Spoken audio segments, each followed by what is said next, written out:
एक बार गौतम बुद्ध अपने शिष्यों के साथ एक गांव की तरफ जा रहे थे। तभी उन्होंने देखा कि एक युवक बेहद गुस्से में पहाड़ी की तरफ जा रहा है। बुद्ध उसे देखते ही समझ गए कि या तो यह किसी की हत्या करने जा रहा है या फिर खुद आत्महत्या करने। वो युवक जैसे ही पहाड़ी से कूदने जा रहा था, गौतम बुद्ध ने तुरंत उसका हाथ पकड़कर उसे खींच लिया। यह देख उस युवक ने कहा, आप मेरा हाथ छोड़ दे, मेरा जीवन है, मैं जो चाहूँ इसका करूँ, आप मुझे मत रोकना। गौतम बुद्ध ने कहा, ठीक है, तुम चाहो तो दोबारा से कूद जाना, लेकिन पहले 10 मिनट रुक जाओ। 10 से 12 लंबी सांस लो और अपनी हथेलियों को खोल दो। उसके बाद ही मैं तुम्हें दोबारा आत्महत्या करने दूंगा, उससे पहले नहीं। युवक बोला, आप मुझे बेकार ही इतना परेशान कर रहे हैं। मैं पहले से ही इतना परेशान हूँ, लेकिन अगर आप कहते हैं तो ठीक है, मैं 10 बार बाहर लंबी सांसें लेता हूँ, अपनी हथेलियाँ खोल देता हूँ। उसके बाद आप मुझे आत्महत्या करने से नहीं रोकेंगे। उस युवक ने अपनी आंखें बंद की, 10 बार लंबी सांस ली, अपनी हथेलियों को खोला और फिर धीरे धीरे अपनी आंखें खोली। फिर महात्मा बुद्ध ने कहा कि ठीक है, अब तुम जा सकते हो। वह युवक पहाड़ी की तरफ गया। उसने जैसे ही कदम आगे बढ़ाए, पहाड़ी के नीचे देखा। वह देखते ही पीछे हट गया और वापस जाकर बुद्ध से बोला, आप कौन हैं? आपसे तेजस्वी व्यक्ति मैंने आज तक नहीं देखा। अभी मेरे साथ क्या हुआ है, क्या आप मुझे समझा सकते हैं? कुछ वक्त पहले तो मैं इस पहाड़ी से कूद जाता, लेकिन अब भय उत्पन्न हो गया है। बुद्ध मुस्कुराए और बोले, जब तुम पहाड़ी से कूदने वाले थे तब तुम्हारे अंदर क्रोध था। क्रोध सोचने समझने की शक्ति को नष्ट कर देता है।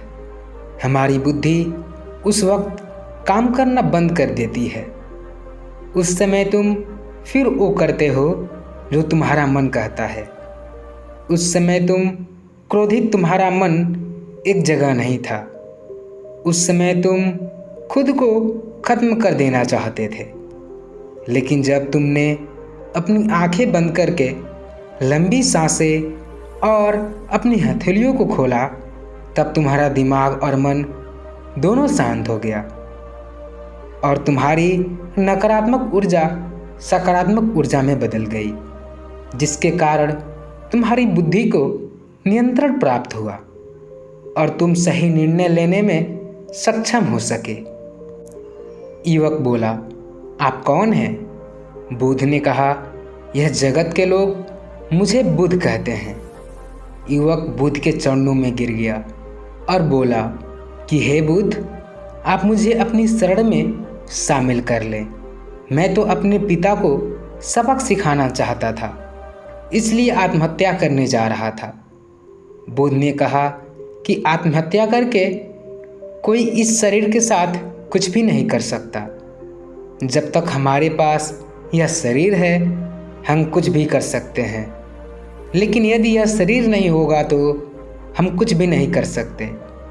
युवक कहता है, आप सही कहते हैं, लेकिन आप नहीं जानते, मेरे पिता ने मुझे बहुत अपमानित किया है। वह मुझे हर बात पर टोकते हैं। बचपन में वो मुझसे बेहद प्रेम करते थे। उसके बाद उन्होंने मुझे शिक्षा प्राप्त करने के लिए गुरुकुल भेज दिया। मैं हमेशा सोचता था कि मैं गहन अध्ययन करके उनका नाम रोशन करूंगा और मेरे पिता यह सब देखकर बहुत खुश होंगे। जब मैं शिक्षा पूरी करके वापस आया, तब मैंने अपने पिता को बताया कि मैंने सारे शास्त्र, वेद, उपनिषद, कंठस्थ कर लिए हैं और मुझसे बड़ा ज्ञानी कोई नहीं है। तब वो खुश होने की जगह मुझसे कहते हैं कि अपने आप को ज़्यादा ज्ञानी होने के भ्रम में मत डालो, ना ही खुद में अहंकार लाओ। मैं तुम्हें दिखाना चाहता था कि मैंने कितना गहन अध्ययन किया है। मैं बड़े बड़े शास्त्रार्थ में जाने लगा। सभी मेरे ज्ञान से प्रभावित होने लगे। सभी ने मुझे महान ज्ञाता माना, लेकिन मेरे पिता ने नहीं माना। वह मेरे शास्त्रार्थ के बीच पहुंच जाते और मेरे बताए गए ज्ञान में कुछ ना कुछ कमी निकालते और सबके आगे मुझे अपमानित करते।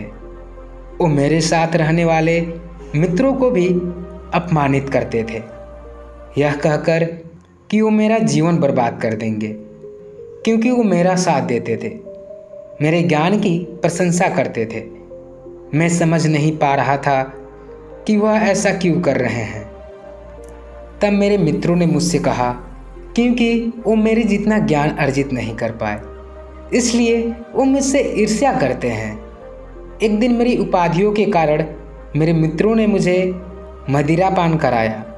यह बात मेरे पिताजी को पता चल गई और ढूंढते ढूंढते वहाँ पहुँच गए और मुझे वहाँ सबके सामने थप्पड़ मार दिया। मुझे बहुत अपमानित महसूस हुआ। तब मैंने यह तय किया कि मुझे मेरे पिता को सबक सिखाना है और मैं यहाँ आत्महत्या करने आ गया, क्योंकि एक पिता के लिए इससे बड़ा सबक क्या होगा जब वह अपने बेटे की अर्थी को उठाएंगे। तब उन्हें एहसास होगा कि उन्होंने क्या गलती की है। बुद्ध मुस्कुराए और बोले, मुझे एक बात बताओ, जो ज्ञान तुम्हें आत्महत्या करने के लिए प्रेरित करे तो वो ज्ञान किस काम का, वो कहाँ से अच्छा हुआ?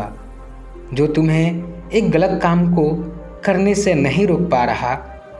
युवक ने कहा, आप सही कहते हैं बुद्ध, अब मैं खुद अज्ञानी सा महसूस कर रहा हूँ। आप मुझे अपनी शरण में ले, मैं आपसे ज्ञान प्राप्त करना चाहता हूँ। बुद्ध ने कहा, तुम मेरे साथ 4 दिनों तक रहना और उसके बाद अपने पिताजी के पास जाना। अपने पिता के घर तुम मध्य रात्रि के बाद जाना और बिना किसी हलचल के चुपचाप भीतर जाना। तब तुम्हें जीवन का सबसे पहला ज्ञान मिलेगा। वो युवक 4 दिनों तक बुद्ध के पास रहा और उसके अगले दिन पिता के पास चला गया। जब मध्य रात्रि वो अपने घर पहुंचा तो उसने देखा कि उसकी माताजी बिस्तर पर बहुत बीमार पड़ी है और युवक के पिता से कहती है कि तुम्हारी शक्ति के कारण आज मेरा बेटा मुझसे दूर है। अगर तुम इतने सख्त नहीं होते तो आज घर छोड़कर नहीं जाता। वो युवक अपने पिता की तरफ देखता है। वो देखता है कि जिनकी आंख में आज तक आंसू नहीं दिखे थे, आज उन नम आंखों के साथ बैठे हैं।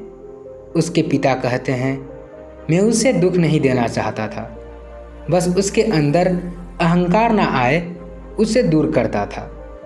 तभी उसके अंदर की कमियों को वहाँ जाकर बताता था, ताकि मुझे सुन कोई और भी उसे उसकी कमी बता सके और उसे अपने ज्ञान पर कभी घमंड ना हो, क्योंकि व्यक्ति का अहंकार उसे हमेशा ले डूबता है। लेकिन उस भीड़ में मेरे सिवा कोई नहीं होता था जो उसको उसकी गलतियों के बारे में बताए। तब मैंने तय किया कि मैं उसे उसकी गलतियों से अवगत कराऊंगा। लेकिन वो मेरी ना सुनकर हमेशा अपनी मित्रों की सुनता था। और एक दिन जब उसने मदिरा पान किया तब मेरा दिल दुखा और तब मुझे लगा कि शायद मेरी परवरिश में कोई कमी थी। मैं ही एक अच्छा पिता नहीं बन सका जो मेरे बेटे ने ऐसा किया। लेकिन तुम चिंता मत करो, मैं उसे कहीं से भी ढूंढ कर ले आऊँगा। जितना प्रेम तुम मुझसे करती हो उससे ज़्यादा मैं उससे करता हूँ। युवक की माता कहती है कि मैंने उसे हर जगह ढूंढा, लेकिन वो कहीं नहीं मिला। मेरा मन कहता है कि यहाँ से कुछ दूर गांव में गौतम बुद्ध रुके हैं, वह ज़रूर वही होगा। तुम उसे वहाँ जाकर देखो। ये सारी बातें युवक वहीं खड़ा होकर सुन रहा था। उसकी आंखों से आंसू बह रहे थे। वो चुपचाप वहाँ से चला गया और गौतम बुद्ध के पास पहुँचा और बुद्ध से बोला, हे बुद्ध, अगर आपने मुझे उस दिन आत्महत्या करने से नहीं रोका होता तो मुझसे कितना बड़ा पाप हो जाता। बुद्ध ने युवक से कहा, इस जीवन की सबसे बड़ी गलती आत्महत्या करना है। ये जीवन तुमने खुद नहीं लिया है, इसे तुम्हें दिया गया है, तो तुम्हें कोई हक नहीं है कि उसे खुद नष्ट करो। कल सुबह तुम्हारे पिता यहाँ वापस आएंगे। कल सुबह तुम उनके साथ जाकर उनके ऋण को उतारना। युवक ने कहा, हे महात्मा बुद्ध, मुझे मेरा सारा ज्ञान व्यर्थ ही लगता है। आप सत्यता को उजागर करते हैं। मैं आपके साथ रहकर आपसे ज्ञान प्राप्त करना चाहता हूँ। मुझे अपने संग में आप शामिल कर लें। बुद्ध ने कहा, कल सुबह जब तुम्हारे पिता आएंगे तब तुम उनसे बातचीत करना और उनसे ज्ञान लेना, और तब तुम्हें लगे कि तुम्हें ज्ञान प्राप्ति की ज़रूरत है तो संघ के दरवाजे सभी के लिए खुले रहते हैं। तो दोस्तों, आज के लिए इतना ही। अगर ये कहानी आपको पसंद आई हो तो इस वीडियो को एक लाइक ज़रूर कर दीजिएगा और इस चैनल को सब्सक्राइब ज़रूर कर लीजिए। जय हिंद।